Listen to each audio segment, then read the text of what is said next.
Elle t'a laissé en pensant que tu supplierais pour revenir, mais tu as disparu. Et aujourd'hui, c'est elle qui t'observe en silence, essayant de comprendre comment le gars qui pleurait pour un peu d'attention est devenu l'homme que tout le monde respecte et qu'elle n'arrive plus à atteindre. Ceci est l'histoire de l'homme stoïque. Et quand tu comprendras cela, tu ne seras plus jamais le même. Tu n'as aucune idée de la profondeur de l'illusion.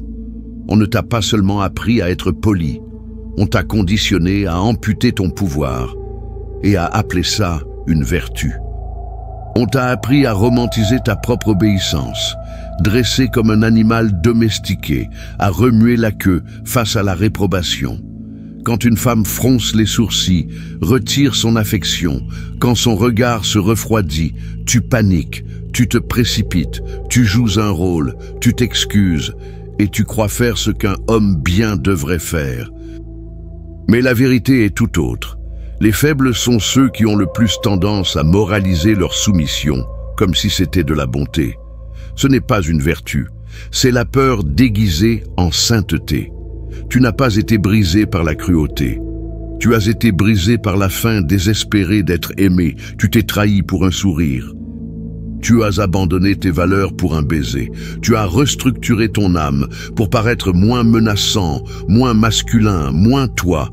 Et malgré tout, elle est partie. Ou pire, elle est restée et a perdu le respect qu'elle avait pour toi. Parce que tu lui as montré que ta masculinité était à vendre et tout ce qu'elle a eu à faire pour l'acheter, c'était de retirer la chaleur de son regard. La plupart des hommes s'effondrent face à cela. Ils appellent ça de l'amour. Mais c'est de la survie. Ils veulent la paix à tout prix, même si le prix à payer est de perdre leur propre centre. Et quand ils sont utilisés, rejetés ou trahis, ils reviennent. Pas par force, mais par dépendance. Parce que quand tu n'as pas de colonne vertébrale, la douleur devient la seule chose que tu sais encore tenir. Mais alors, elle rencontre lui, l'homme qui ne se plie pas quand elle s'éloigne, l'homme qui ne marchande pas ses standards en échange d'affection, qui ne danse pas au rythme du théâtre émotionnel, ni ne répond au silence comme s'il s'agissait d'un ordre. L'homme stoïque, l'homme qui n'a pas besoin d'elle pour se sentir réel. Et ça l'effraie. Elle ne le craint pas parce qu'il est dangereux, elle le craint parce qu'il est immuable. Il n'est pas programmable, il n'est pas dépendant, il n'est pas affamé de son attention. Il ne gravite pas autour de son humeur comme un chien dressé à capter l'ambiance du jour. Et alors, elle fait face à quelque chose de primitif et ancien. Un homme qui est sorti de la matrice psychologique qu'on lui a appris à contrôler. Nietzsche a écrit « L'homme supérieur se distingue de l'inférieur par son absence de peur devant l'abîme. » L'homme stoïque a affronté l'abîme. Il a regardé le vide de l'abandon et n'a pas supplié. Il a été accueilli par le silence et n'a pas cédé. Il a été ignoré et pourtant n'a pas perdu son propre reflet dans le miroir. Parce qu'il a été forgé par la douleur et non détruit par elle. Il ne craint pas de partir, parce qu'il a déjà marché seul auparavant et a trouvé la force, pas la tristesse. Ta solitude n'est pas une prison, c'est une forteresse. Il ne tolère pas le manque de respect, parce qu'il ne tolère plus la version de lui-même qui le supportait. Il ne supplie pas, il ne court pas après, il ne quémande pas un amour en laisse. Il n'est pas esclave de la validation féminine, il est souverain de sa propre âme. Et c'est ça qui l'a fait trembler, parce que la plupart des hommes se brisent facilement.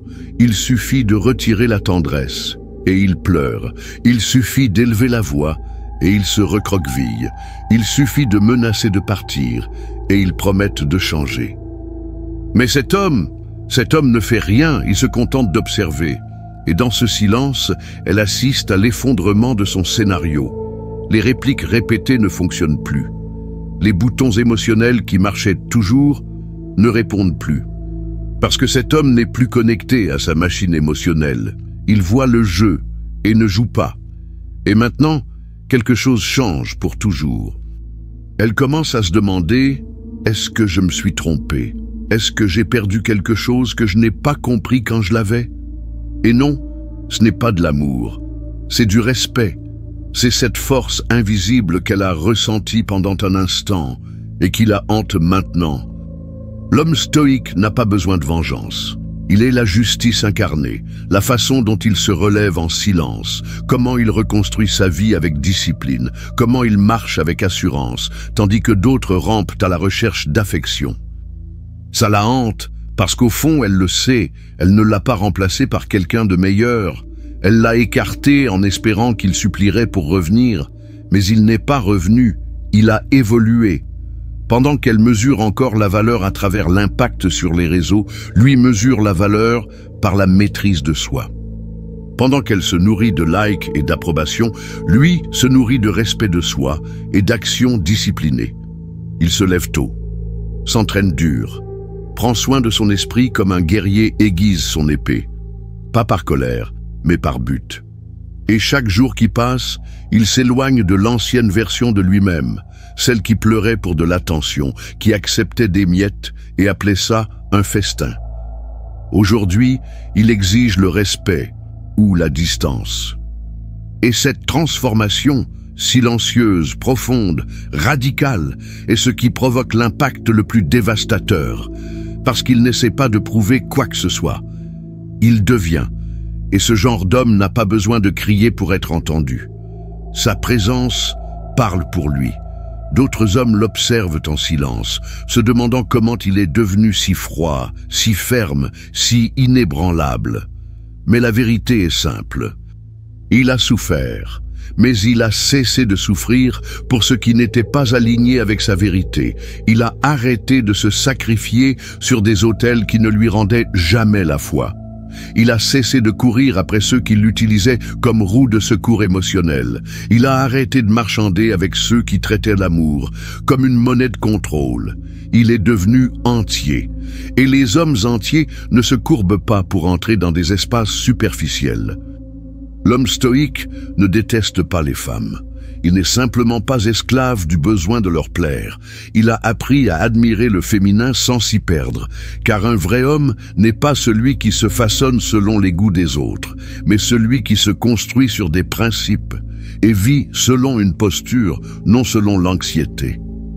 Et c'est pour cela qu'elle essaie de revenir, peut-être pas avec des mots, mais avec des gestes, des signes, de la nostalgie. Mais lui, il voit, et même s'il peut sourire, il ne revient pas en arrière, parce qu'il n'est plus mu par le manque, il est mu par la clarté.